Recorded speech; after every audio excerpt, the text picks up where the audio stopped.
ഓം ശ്രീ മഹാദേവിയെ നമഃ. നമസ്കാരം. ശ്രീലളിതാ സഹസ്രനാമ സ്തോത്രത്തിൻ്റെ 934 മുതൽ 963 വരെയുള്ള നാമങ്ങളുടെ അർത്ഥങ്ങളാണ് നമ്മളിന്ന് അറിയാൻ പോകുന്നത്. നമുക്ക് ആദ്യം നാമം ശ്ലോകം ഒന്ന് ചൊല്ലാം. ഓം ഗുരുഭ്യോ നമഃ. ഓം ഗംഗണപതേ നമഃ. ഓം ശ്രീ പരാശക്തിയേ നമഃ.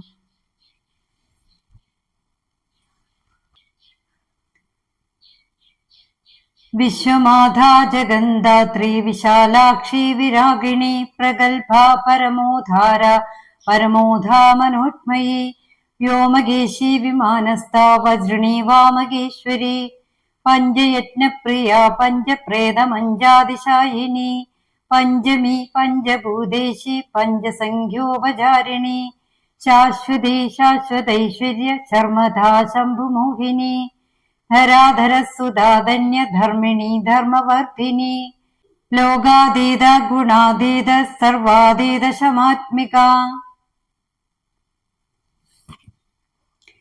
ഈ ശ്ലോകത്തിന്റെ നാമാർത്ഥങ്ങളാണ് നമ്മൾ അറിയാൻ പോകുന്നത്. അതിലാദ്യത്തെ നാമമായിട്ട് വരുന്നത് ഓം വിശ്വമാത്രേ നമ. വിശ്വത്തിന്റെ എല്ലാം ജനനിയായിട്ടുള്ള ദേവിയെക്കുറിച്ച് പറയുന്ന നാമമാണല്ലേ. കാരണം ഈ പ്രപഞ്ചത്തിന്റെ മുഴുവൻ ജനനി, വിശ്വത്തിന്റെ മുഴുവൻ സകല ചരാചരങ്ങളുടെയും ജനനിയായവൾ, ആ അർത്ഥത്തിലാണ് നാമം വരുന്നത്. ഓം ജഗന്ധാത്രേ നമ. നമ്മുടെ ഈ ജഗത്തിനെ മുഴുവൻ ധരിക്കുകയും പരിപോഷിപ്പിക്കുകയും പോഷണം നൽകുന്നവളാണ് ദേവി അല്ലേ. സംരക്ഷിക്കുകയും ഒക്കെ ചെയ്യുന്നവളാണ് ദേവി എന്ന് നാമാർത്ഥം. അതാണ് ജഗന്ധാത്രേ നമ എന്ന നാമം കൊണ്ട് അർത്ഥമാക്കുന്നത്. അടുത്ത നാമം നോക്കാം. ഓം വിശാലാക്ഷിയേ നമ. വിശാലവും കരുണയും ജ്ഞാനവും നിറഞ്ഞ നേത്രങ്ങളോടുകൂടിയ ദേവി അല്ലേ. അക്ഷി എന്ന് പറഞ്ഞാൽ കണ്ണെന്നാണ് അർത്ഥം. അങ്ങനെയുള്ള ദേവിയുടെ നാമമാണത്. ഓം വിരാഗിണ്യേ നമ. ഒന്നിനോടും രാഗമില്ലാത്തവളായ ദേവി. അപ്പൊ ഒന്നിനോടും ദേവിക്ക് രാഗമില്ല എന്നാണ് പറയുന്നത്. ഓം പ്രഗൽഭായേ നമ. അതായത് പ്രപഞ്ചത്തിന്റെ ഓരോ കാര്യങ്ങളിലും സമർത്ഥയും ശക്തിയും സാമർഥ്യവും ഉള്ളവളായ ദേവി എന്ന് സാരം. അതായത് പ്രപഞ്ചത്തിലെ ഓരോന്നും നിപുണതയോടെ കൈകാര്യം ചെയ്യുന്നവളെന്ന് നാമാർത്ഥം പറയുന്നു. അടുത്ത നാമം നോക്കാം. ഓം പരമോധാരായേ നമ. അത്യന്തം ഉദാരമായ ദേവിയെക്കുറിച്ച് പറയുന്നു അല്ലെ. അത്യന്തം കരുണാമയിയായ ദേവിയെക്കുറിച്ച് പറയുന്നു. അപ്പൊ അങ്ങനെയുള്ള ദേവിയുടെ ഗുണങ്ങളെ കുറിച്ച് പറയുന്ന നാമങ്ങളിൽ ഒന്നാണ്.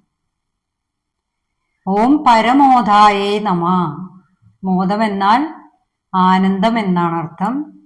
പരമാനന്ദ സ്വരൂപിണിയായ ദേവി അല്ലെ, ആനന്ദത്തോടു കൂടിയവൾ, അങ്ങനെയൊക്കെ ആ നാമാർത്ഥം വരുന്നു.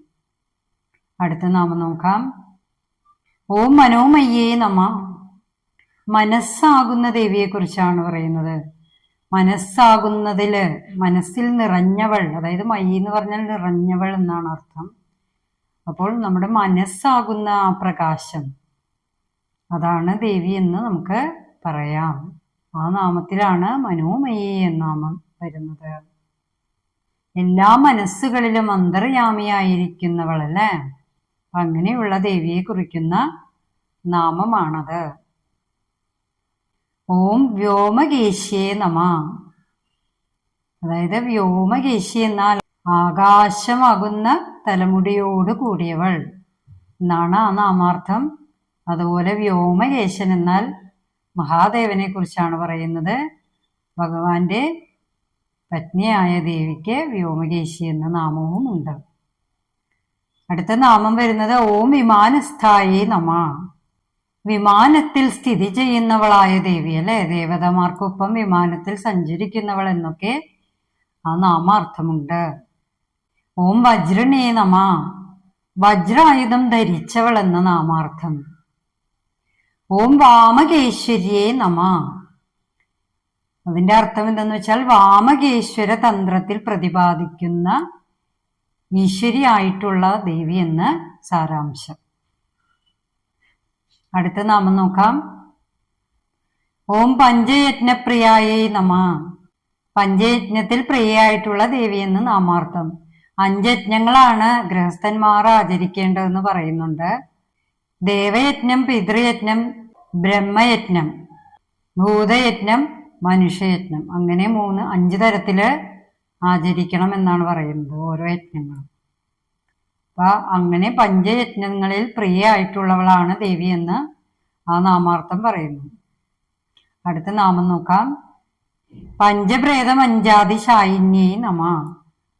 മുന്നാമത്തിൽ നമ്മൾ പഞ്ചപ്രേതാസനാസീന എന്നൊക്കെ പറഞ്ഞിട്ട് നാമം പഠിച്ചിട്ടുണ്ടായിരുന്നു. ആരാണ് ആ 5 ദേവന്മാര്? ബ്രഹ്മാവ്, വിഷ്ണു, ഈശ്വരൻ, രുദ്രൻ, പിന്നെ സദാശിവൻ മഞ്ചത്തിൽ. അങ്ങനെയുള്ള മഞ്ചത്തില് സ്ഥിതി ചെയ്യുന്നവളായ ദേവിയെന്ന് നമ്മൾ പഠിച്ചിട്ടുണ്ട്. അതുപോലെ ഇവിടെ പഞ്ചപ്രേത മഞ്ചാതിശായിനി എന്ന് പറഞ്ഞാൽ അതേ അർത്ഥത്തിൽ തന്നെ അങ്ങനെയുള്ള മഞ്ചത്തിൽ ചയിക്കുന്നവളായ ദേവി എന്ന് നാമാർത്ഥം സൂചിപ്പിക്കുന്നു. ഓം പഞ്ചമ്യേ നമ. പഞ്ചമ്യേ നമ എന്ന് പറഞ്ഞാൽ എന്താണ്? അതായത് സദാശിവന്റെ പത്നിയായിട്ടുള്ള ദേവിയെ നമുക്ക് പഞ്ചമി എന്ന നാമത്തിൽ വിളിക്കാം. അതുപോലെ തിരിയാവസ്ഥ എന്നൊക്കെ പറഞ്ഞ് നമ്മള് ധ്യാനത്തിന്റെ ആ ഒരു അവസ്ഥകളെ കുറിച്ചൊക്കെ ഒന്ന് മുൻപുള്ള നാമത്തിൽ പറഞ്ഞിട്ടുണ്ട്. തുര്യം കഴിഞ്ഞിട്ടുള്ള അവസ്ഥയ്ക്ക്, തുര്യാതീതം അങ്ങനെയുള്ള അവസ്ഥയ്ക്കൊക്കെ ഈ നാമം പറയുന്നുണ്ട്. പഞ്ചമി എന്ന നാമം വരുന്നുണ്ട്. അടുത്ത നാമം നോക്കാം. ഓം പഞ്ചഭൂതേശേ നമ. പഞ്ചഭൂതങ്ങൾക്ക് ഈശ്വരിയായിട്ടുള്ളവൾ. പഞ്ചഭൂതങ്ങൾ എന്ന് പറഞ്ഞാൽ അറിയാലോ. അടുത്ത നാമം നോക്കാം. ഓം പഞ്ചസംഖ്യോപചാരിണ്യേ നമ. അപ്പൊ അതിന്റെ അർത്ഥം എന്താണ്? ഗന്ധം, പുഷ്പം, ധൂപം, ദീപം, നൈവേദ്യം തുടങ്ങിയ ഉപചാരങ്ങളോടുകൂടി ആചരിക്കേണ്ട ദേവി എന്നാണ് ആ നാമാർത്ഥം പറയുന്നത്. അടുത്ത നാമം നോക്കാം. ഓം ശാശ്വതേ നമ. ശാശ്വതയായവൾ, ത്രികാലങ്ങളിലും മാറ്റമില്ലാതെ നിലനിൽക്കുന്നവളായ ദേവിയെ കുറിച്ച് പറയുന്ന നാമമാണ്. അടുത്ത നാമം നോക്കാം. ഓം ശാശ്വത ഐശ്വര്യായേ നമ.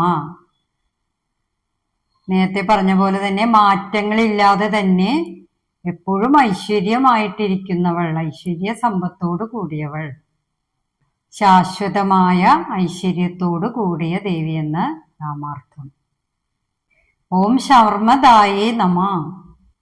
ശാന്തിയും ആനന്ദവും നൽകുന്ന ദേവിയെക്കുറിച്ച് പറയുന്ന നാമം. ഓം ശംഭുമോഹിന്യേ നമ. ശംഭുവിനെ മോഹിപ്പിക്കുന്നവളായ ദേവി എന്ന് നാമാർത്ഥം. ഓം ധരായേ നമ. ധര എന്ന് പറഞ്ഞാൽ പൃഥ്വി സ്വരൂപിണിയായ ദേവിയാണ് അല്ലേ. ഇപ്പൊ ജീവജാലങ്ങളെ എല്ലാം ധരിക്കുന്നവളായ ദേവി എന്ന് നാമാർത്ഥം പറയുന്നു. അടുത്ത നാമം നോക്കാം. ഓം ധരസുതായേ നമ. ധരസുത എന്നാൽ ധരൻ എന്നാൽ ഹിമവാൻ എന്നാണ്. ഹിമവാന്റെ പുത്രിയായ ദേവി എന്ന് നാമാർത്ഥം. ഓം ധന്യായേ നമ. അനന്തമായ ധനത്തോടു കൂടിയവൾ, ഇങ്ങനെയുള്ള ദേവിയാണ് നാമാർത്ഥം പറയുന്നത്. ഓം ധർമ്മിണ്യേ നമ. ധർമ്മസ്വരൂപിണിയായ ദേവിക്ക് നമസ്കാരം. ഓം ധർമ്മവർദ്ധിന്യേ നമ. ധർമ്മത്തെ വളർത്തുന്നവളായ ദേവി എന്ന് സാരം. ഓം ലോകാതീതായേ നമ. ലോകത്തിനൊക്കെ അതീതയാണ് ദേവി അല്ലേ. പ്രപഞ്ചാതീതയായ ദേവിയെ കുറിച്ച് പറയുന്ന നാമമാണ്. ഓം ഗുണാതീതായേ നമ. ഗുണങ്ങൾക്കും അതീതയായവൾ അല്ലേ. സർവഗുണങ്ങളുമുള്ള ദേവി എന്ന നാമാർത്ഥം. ഓം സർവാതീതായേ നമ. എല്ലാത്തിനും അതീതയായ പരാശക്തിയാണ് ദേവി അല്ലേ. ഓം ശമാത്മികായേ നമ. മനഃശാന്തിയുടെയും ആത്മശാന്തിയുടെയും ശാന്തസ്വരൂപിണിയായ ദേവിയെന്ന് നാമാർത്ഥം. ഭക്തർക്ക് അതെല്ലാം നൽകുന്നവളുമാണ് ദേവിയെന്ന് നാമം സൂചിപ്പിക്കുന്നു. നമ്മളിന്ന് 963 വരെയുള്ള നാമങ്ങളിൽ എത്തി നിൽക്കുന്നു. ദേവിയുടെ ഒരുപാട് നാമങ്ങളിലൂടെ നമ്മൾ കടന്നുപോയി അല്ലേ. ഇനി നമുക്ക് ഏതാനും കുറച്ച് നാമങ്ങൾ മാത്രമേ ഇതിൽ ബാക്കിയായി വരുന്നുള്ളൂ. നമുക്കൊരിക്കലും നമ്മൾ പറയുന്നതിനും അപ്പുറം ഒരുപാട് അർത്ഥങ്ങൾ വരുന്നതാണ് ഓരോ നാമങ്ങളും. വളരെ കുറച്ച് മാത്രമാണ് നമുക്ക് മനസ്സിലാവുന്ന തരത്തിലുള്ള അർത്ഥങ്ങൾ മാത്രമാണ് ഇവിടെ നമ്മൾ പറഞ്ഞു പോകുന്നത്. എല്ലാവർക്കും മനസ്സിലാക്കി ജപിക്കുവാനുള്ള ഒരു മനസ്സ് വരണമെന്ന് ആഗ്രഹിക്കുന്നു. എല്ലാവരും പ്രാർത്ഥിക്കുക, ദേവിയുടെ അനുഗ്രഹം ഉണ്ടാവട്ടെ. ഇന്ന് നമുക്ക് ഈ നാമം ഇവിടെ അവസാനിപ്പിക്കാം. നല്ലൊരു ദിനം ആശംസിക്കുന്നു. അടുത്ത നാമങ്ങളുമായിട്ട് അടുത്ത വീഡിയോയിൽ കാണാം. നന്ദി, നമസ്കാരം.